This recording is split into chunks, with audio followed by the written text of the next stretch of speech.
All right. So, good afternoon, everyone. For today's lesson, we will tackle about cost estimation. So, this is actually the first lesson sa syllabus for the final part or final term this academic year. So, uh, we have here the term about the cost behavior. So, it means how a cost will react as changes takes place in the level of business activity.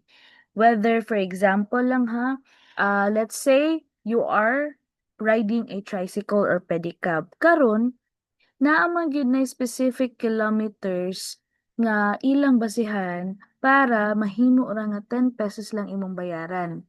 So that's the price per unit. Now, if ever man mulapas ka sa ila desired nga kilometers, no? Mo increase ba ang price? The answer is yes, of course ma-increase. Kaya for example, kung within bye-bye proper lang ang dagan sa tricycle, then you can pay 10 pesos. Pero how about if you will like to go to asa di sa diversion nga part, especially sa atong City Hall, layo-layo, di ba? So, nisaka ng plite diha into 15 or 20 pesos. So, ingana lang. So, as the level of business activity changes, ang ato pong cost will also change. But, this refers only kung, let's say, variable cost siya. Pero, that's an example if whether mo react ba ang cost to those changes. So, depende na siya, class. Pwede siya mo increase, pwede mo decrease ang cost, or pwede mag-remain constant lang siya. So now, what is the importance of understanding cost behavior? So planning requires that management make decisions based in part on expectations as to the future. So in simplest terms, no, ang usa ka management dapat gid sila mo make of decisions as to what will happen in the future. So for example, kailangan man na nila planuhan let's say pila ang ato i-produce ani nga month, pila to produce ani in 3 months, pila to produce ani next year. So aside from that, they can also decide pila man ka workers atong i-hire dapat, 'di ba? So now, um, to make good plans, so we cannot just rely on good guesses or opinions. So this data or must be factual, no? It must be accurate, it must be complete and relevant to the decision being made. So now, dapat pud kato nga data dili siya bias, no? Dili pwede nga kay mauna mo gusto. No. It should be based on facts and evidence. So for example, if for example kamo magtukod bug business pohon, then you want to expand your production. So of course, ang management under sa imong company should look at the data like the past sale trends, mga forecast, and the demand forecast, and then production cost. So if they ignore this and just make a decision without proper analysis, pwede mo muhalin dag gamay or pwede pod mo masubraan, 'di ba? Or pwede mo mag-produce og a lot of uh, let's say production, pwede pod gamay lang. So, and that will lead to displacement cost. So, dili pwede ing ana, no? Because when we say displacement cost, this refers to the losses. Malugi na nua mo. Or, let's say, maka-incur mo og additional expenses na nua, imbes dili siya kailangan. Now, we also have here control. So, after management makes plans and decisions, the next step is control. So, when we say control, this is the process of using feedback information for comparison with expectations and the implementation of the actions on the basis of that comparison. So, ang kaning control, it means checking if actual results match what was planned. So, nasunod ba ang atong plano? So, if wala, then the company must take the corrective action. Unsay possible na to buhaton ka ano ka wala man nasunod. So, actually, ang cost analysis, for a while lang class ha.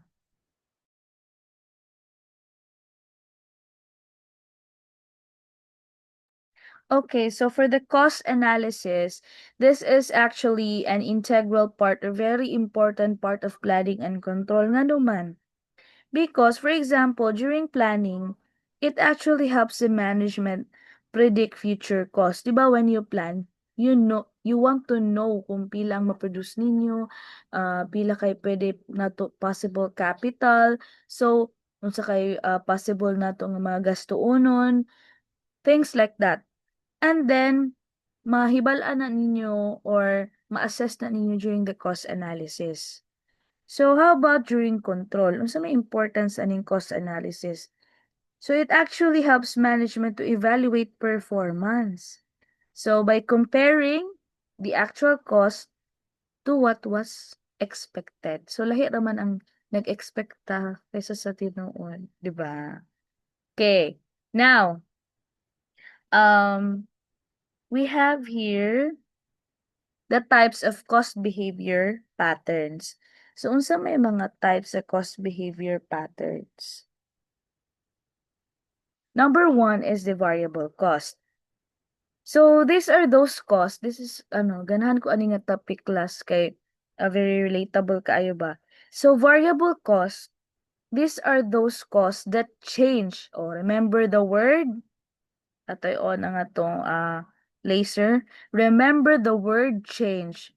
These are the costs that change. Change gani mausab. In total, as the level of activity changes. So, kung mo increase gani ang level of activity, ang cost pod mo change. And that is variable cost.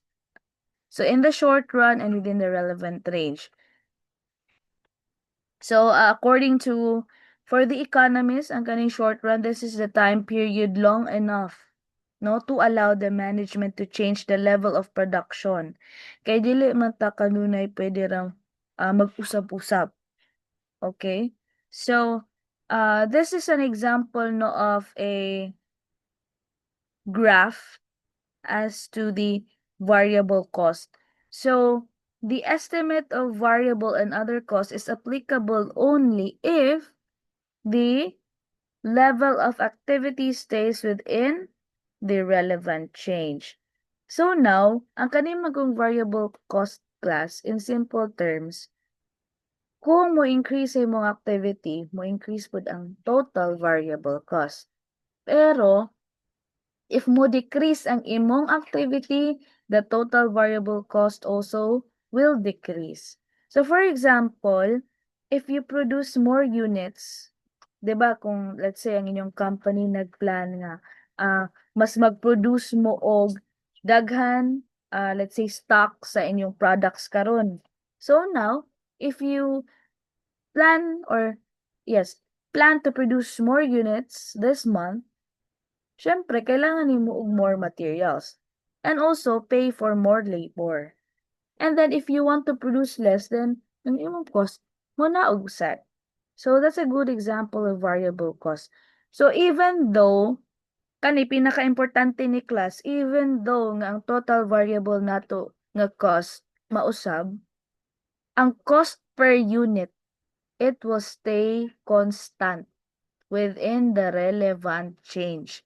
So when we say relevant change, this is the range of activity.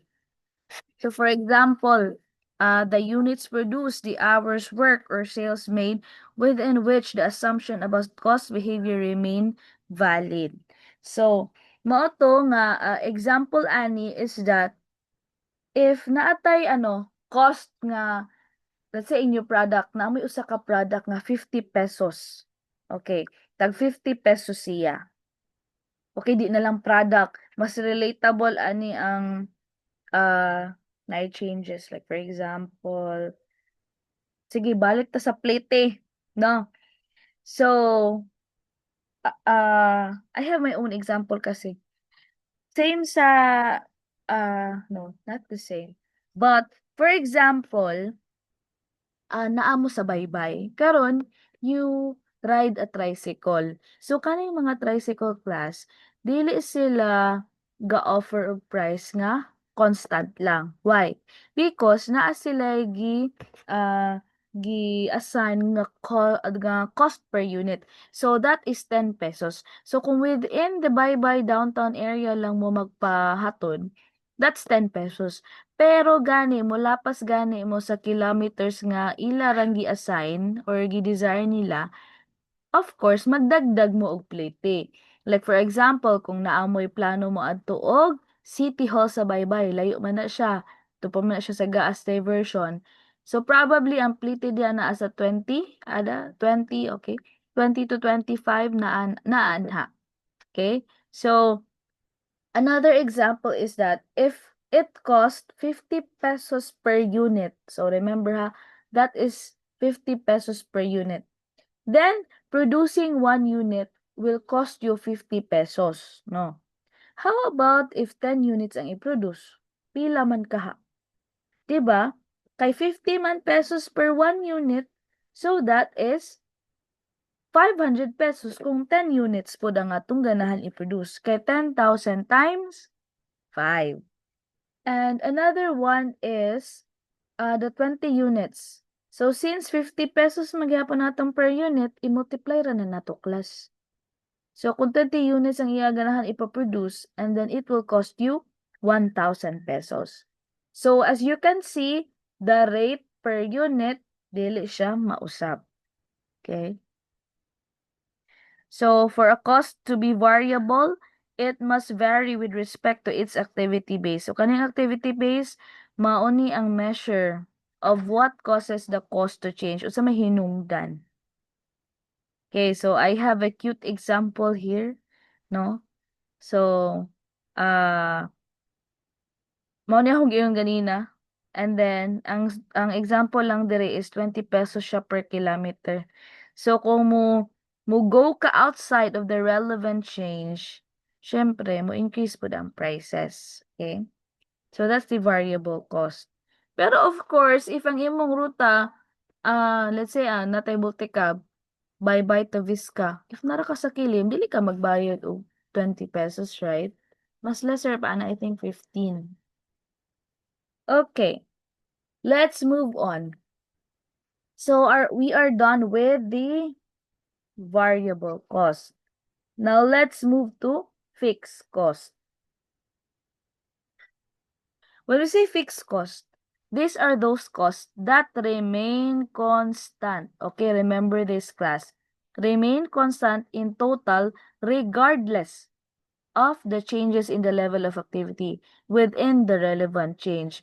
So meaning, bisan pa mag-change yung atong level of activity, the fixed cost will remain constant. And one good example for this class is the rent. Medyo ni pinaka, bisag asa na, nako na dungog na discussion, pinaka kuan gini good example ning rent. But fixed costs, however, may also change due to some outside forces, such as if ever na price changes. So, ang fixed cost, sometimes ginatawag po siya as capacity cost.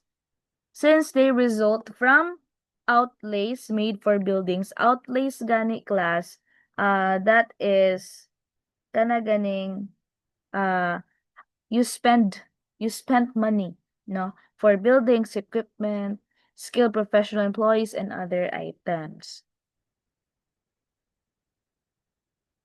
Okay, so next would be, what are the types of fixed costs? So now, anay duha. So first is the committed fixed cost. Committed nga ni, it relates to the investment in facilities, equipment, and the basic organizational structure of a firm. So, one good example for this one is the depreciation of buildings, and that relates to your investment, no, sa facilities and equipment, mga taxes ninyo, insurance, that is committed fixed cost. And what are their characteristics? So, ang pinakauna dyan diri nga characteristic is that they are long-term in nature. So, what does it mean? No? So ang atong company class, they cannot easily change or stop these costs right away. Dili dali-dali siya ma-change, dili siya dali-dali maundang. They continue for several years because they are tied to long-term decisions or investments. So, note, even if operations are interrupted or cut back, the committed fixed cost will still continue. Okay, take note ha, it will still continue. So another type of fixed cost is discretionary cost and a fixed cost. So it is also called as managed fixed cost. So usually arise from annual decisions by management to spend in certain fixed cost areas. So these are the cost class that the management can decide. Kung ang katong committed fixed cost previously, dili na to siya ma-change, di na to siya dali mapastop. Ang kani, the management can decide. Again, they can decide to change or stop in the short term, usually every year. And they are not required to keep the business running, but they help improve operations as well. So, example for that nga pwede na to, pwede ra mapastop jud sa management kung needed is the advertising, the research, public relations, programs, internships, and etc. So what is the characteristic of discretionary fixed cost? So management is not locked into a decision regarding such cost, so they can be adjusted. Pwede lagi siya ma-adjust from year to year or even perhaps during the course of a year. So this means that the management can easily change or control this cost whenever needed, kung kinakailangan, no? So they are not tied by long-term contracts or commitments. So ang usa ka company, they can increase, decrease, or stop spending at the same time. So for example, oh, and I okay. So nablangko. Anyway, so I have explained definition of terms naman gihapon ni. So I will just look it up later. So number 2 is the mixed cost or the semi-variable cost. This is actually number 3. Okay, number 1 is variable, number 2 is fixed, and number 3 is mixed cost. Mixed cost gani, sagol na ang duha, the variable and the fixed. So it is one that contains both variable and fixed cost elements.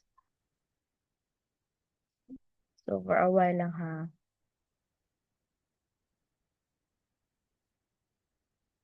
So actually, ang katude ang akong example dire is the graph for fixed cost.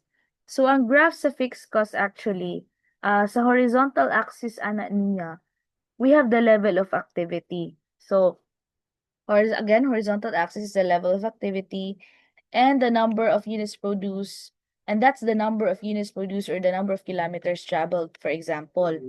And sa the vertical axis is the amount we spend as the activity increases. So amount na ang nasa vertical axis. So now, same lang sila actually sa graph nga naa ani. This one. Again, sa mga kaibaw, this is the horizontal and that is the vertical. This horizontal, this is the number of units and this is the price. Okay? So, same lang sa variable fixed cost.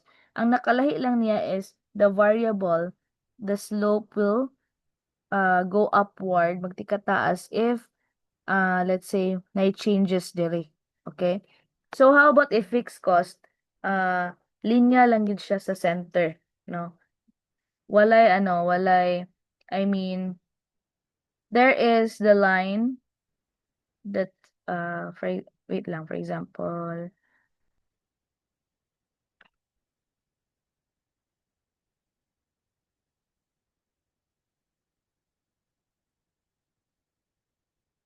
okay, so natoy line dira nga straight line actually, so we can actually kana research, no?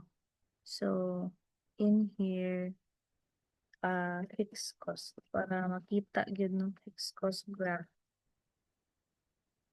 Okay? So, as you can see, mo na giingon nga straight line. So, the total variable cost pa upward as it increases. Kani fixed line lang siya kay no changes man ni diri. It remain constant. Okay? So, I'll put this one na lang later. So, now let's go back to our lesson.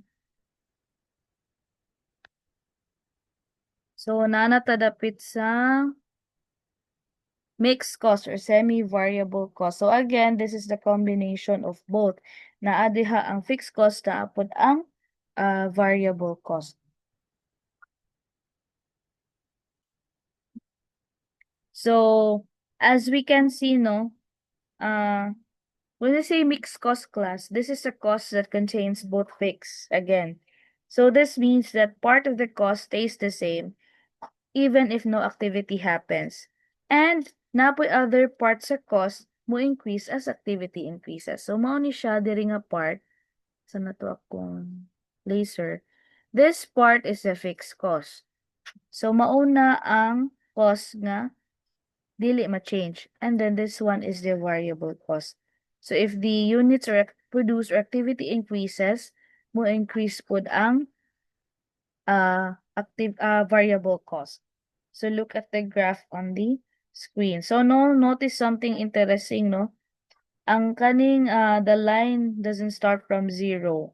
So it's above the origin. So that's the fixed portion of the cost. So for example, kani 10,000 man. Mao nang wala siya sa origin class. Kay fixed siya. So this amount is paid even if no units are produced. So bisa pag wala i-produce, bayaran gihapon ni siya. For example, like you are paying a basic monthly fee or of rent, di ba? Even though no nga magkinaunsa, dapat kita mo bayad og rent. So as production or activity increases, the total cost line slopes upward. So that's because in addition sa fixed cost, naputay variable cost, di ba? That increases the activity. So the higher the activity, the higher the total cost. But it always starts from the fixed base, which is the 10,000. Kanidri ang fixed cost. So example lang, no? Wala pa mo nagtrabaho, pero I think inyo man malantaw inyong electric bill. So if you don't use any electricity, mubayad gapon mo basic charge. And that is your fixed cost. Now, but when you start using more appliances, ang imong total bill mo increase gihapon. And that is your variable cost. So put together, that makes your total electricity bill a mixed cost. Under siya sa mixed cost class.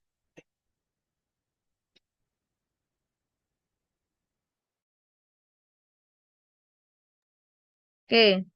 So now, for a while.